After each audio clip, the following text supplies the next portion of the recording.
خون موحدین بازی نکنید. خون موحدین، خون علمای موحد، خون دعوتگران موحد پیش الله سبحانه و تعالی بسیار ارزش والایی دارد. اینها هدر نخواهد رفت. خون اینها پیش الله سبحانه و تعالی بسیار مقامی بالا دارد. اینها هدر نخواهد رفت. الله سبحانه و تعالی باز عذاب دردناک را بالای شما مسلط خواهد کرد که کسی نیست که باز به داد شما برسد، کسی نیست شما را از این عذاب نجات بدهد. توبه کنید، به طرف الله باز گردید. عذاب الله شدید است، الله شدید العقاب است.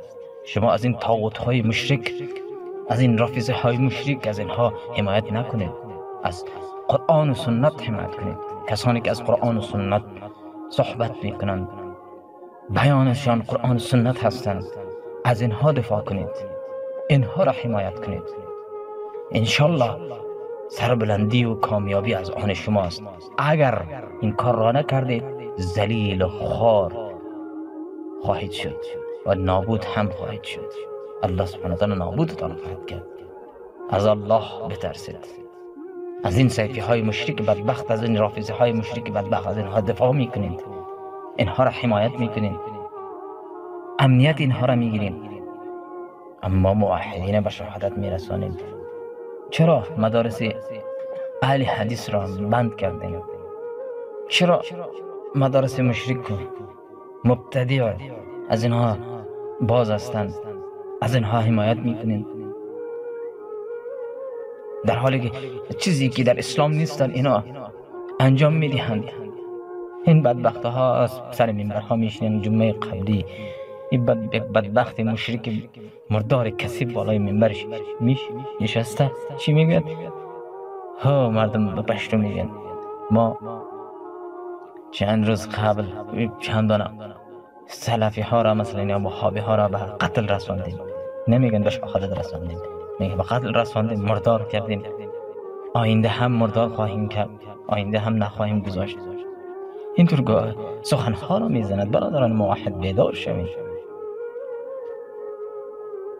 میگه آینده هم نخواهیم ماند. این میگه حکومتی حنفی ها هست، حکومت اسلامی حکومت حنفی ها هست. از برای خدا از الله بترسین و موحدین قیام کنین بر علیه زنا تا با کی بر خواب غفلت باشیم من و شما. ها برادران محترم، پیام من را تا سراسر جهان برسانید تا مردم از کرده های از اینها، از ظلمی از اینها با خبر شوند.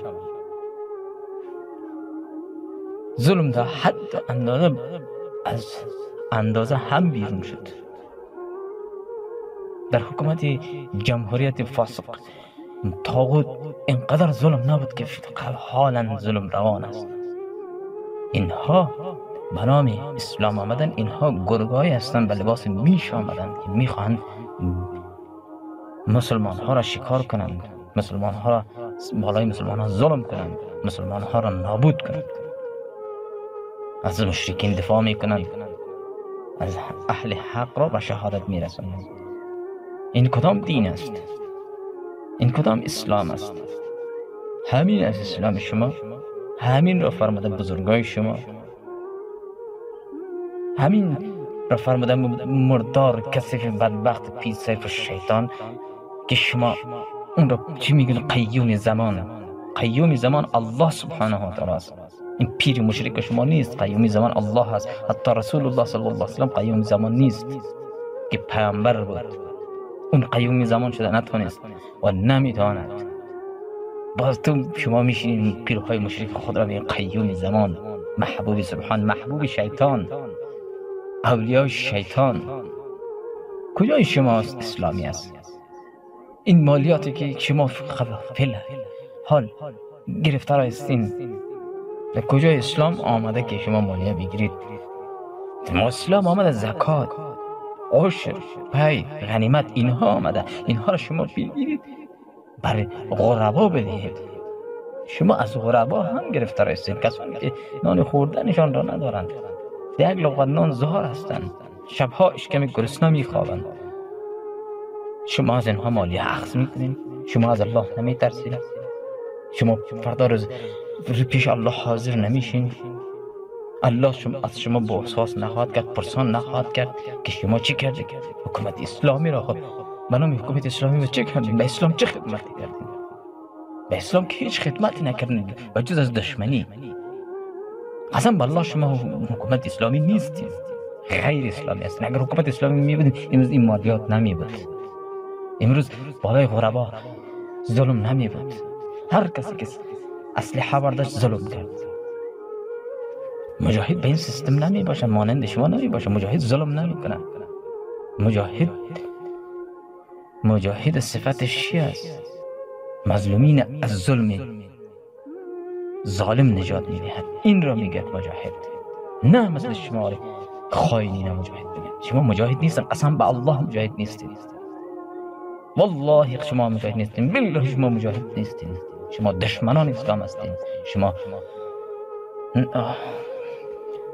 غلامان آیسای پاکستان هستین، غلامان یهود و نصارا هستین. امروز مردم بر ریش و لنگی عبابه شما فریب خوردن برنامه اسلامی، در حالی که قسم به الله شما اسلامی نیستین. اگر اسلامی می بودین این طور ظلم هیچ وقت نمی کردید. دست ظالم را می گرفتید از ظلم. امروز مظلومانی هستن نان خوردن ندارن، بیرون بازارها میرن یک 4 قرار به دست بیاورن و 2 دانه نان به خانهش بیارن، امرای اهل اولادشان بشینن بخورن. اون 4 پرم شما از دست آنها گرفتید به نام مالیات، به نام صفایی. قسم بالله این حکومت اسلامی نیست. جیب خود را پر کرده را استین. شما خاص به خاطر پول آمدین، به خاطر جمع کردن پول آمدین، به خاطر جمع کردن متاع دنیا آمدین، به خاطر آباد کردن دنیایتان آمدین، به خاطر آبادی آخرتتان نآمدین. ان شاء الله نابود خواهید شد ان شاء الله. به این سیستمش الله شما را نابود خواهد کرد. شما دی تانگ و توبتان ننازید، ما به الله خود می‌نازیم.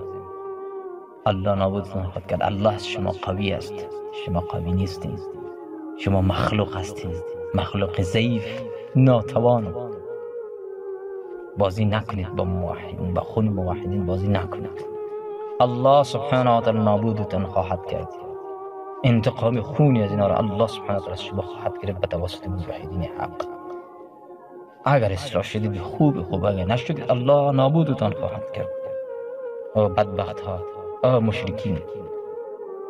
از مسجد ها کسانی که نماز میخوانند به طریقه سنت رسول الله صلی الله علیه وسلم، اینها را از مسجد ها بیرون کردند، اینها را بردند به زیر شکنجه ها قرار دادند، اینها را به شهادت رساندند. چرا تو رفع الیدین کرده؟ چرا تو آمین بالجهر گفتی؟ اینها در مذهب ما نیست. امروز اینها مذهب را از سنت رسول الله صلی الله علیه و بالا می‌دارید. امروز با ما دشمنی ندارید. قسم به الله شما با الله و رسول الله صلی الله علیه و دشمنی دارید. قسم به الله شما مسلمان نیستید. اگر مسلمان باشین بالای مسلمان ظلم نمی‌کنید. ما بخیر از شما خسته شدیم. قسم به الله ما خسته شدیم. این چه حال است؟ در مسجد ها نماز درست خوانده نتونی، مسجد در جماعت رفته نتونی، تمام روز نماز ما در خانه هاست، در خانه خود نماز میخوانیم. مسجد را از آن خود کردیم، کسی را نمیگذاریم که اینجا با طریقه سنت نماز بخوانند. دیگه بهانه پیدا نکردیم به نام این و آن، به نام دایش ببرید دون از بین ببرید. قسم به الله شما دشمنان دین هستین. از الله بترسین، عذاب الله خواهد آمد. نزدیکترین فرصت بر شما مسلط خواهد شد عذاب الله. عذاب ترکیه را فراموش کردید. چند روز قبل که عذاب آمد، این نافرمانی الله سبحانه و تعالی بود که بالاشون عذاب آمد که 40-50 هزار نفر را نابود کرد. این عذاب الله سبحانه و تعالی بود. از الله بترسین، مبادا بالای شما هم عذاب سخت از این کرده هم دردناکتر بیاید. این زلزله را ندیدید که ترکیه چند روز قبل مردم ترکیه را دیگرگون ساخت؟ از الله بترسید. این ویدیو که تماشا میکنید این عذابی بود که چند روز قبل آمد، سال 2023. این عذاب باز بالای شما خواهد آمد. از الله بترسید. فکر کنم عذاب ترکیه را فراموش کردید. فکر نکنید که بالای شما نخواهد آمد، بالای شما هم خواهد آمد انشاءالله. شما را بالکل نابود خواهد کرد، بالکل از حکومتتان از ریشه خواهد برداشت. برادران محترم، این پیام من را بشنوید. اگر کمی کوتاهی داشت ببخشید مرا، چرا که من عالم نیستم، درد دل دارم. این پیام مرا شیر کنید تا مردم آگاه شوند، از ظلم از اینها با خبر شوند. این پیام مرا برسانید برادران موحدم، برادران محترم. الله برایتان اجر عظیم نصیب کند، الله جنت الفردوس برایتان نصیب کند. الله مجاهدین حق را هر جایی که است الله نصرتشان کند. اللهم انصر الاخواننا المجاهدین فی كل مکان. اللهم انصر اخواننا المجاهدین فی سوریا، فی بورما، فی خراسان و فی كل مکان. الله تمام مجاهدین نصرت کند، مجاهدین حقیقی را نصرت کند، خصوصا خلافت الدولة الاسلامی علی منهاج النبوة. الله سبحانه و تعالی هر جایی که باشد الله سبحانه و تعالی در حفظ و امان خود داشته باشد. الله اینها را نصرت نصیبشان کند. انشالله ما از الله امید داریم که اینها مجاهدین حقیقی هستند، اینها از مظلومین دفاع خواهند کرد. مجاهدین خلافت الدولة الاسلامی، خون مظلومین، خون شهدای، دعوتگران حق را، علمای حق را، خونشان را شما حذر رفتن نمانید که حذر برود. اینها را انتقام خون اینها را شما از این مشرکین بگیرید. الله سبحانه و تعالی برای شما اجر عظیم نصیب کند و جهادتان را کامیاب بگرداند، براتون فتح پیروزی نصیب کند. انشاءالله از الله امید داریم که انشاءالله پیروزی از آن شما خواهد بود. الا ان نصر الله و فتح قریب. الله انشاءالله برای شما نه در نزدیکترین فرصت برای شما فتح نصیب خواهد شد انشاءالله. از آن خلافت است این روی زمین، انشاءالله الله برای شما نصیب خواهد کرد. السلام علیکم و رحمت الله و برکاته.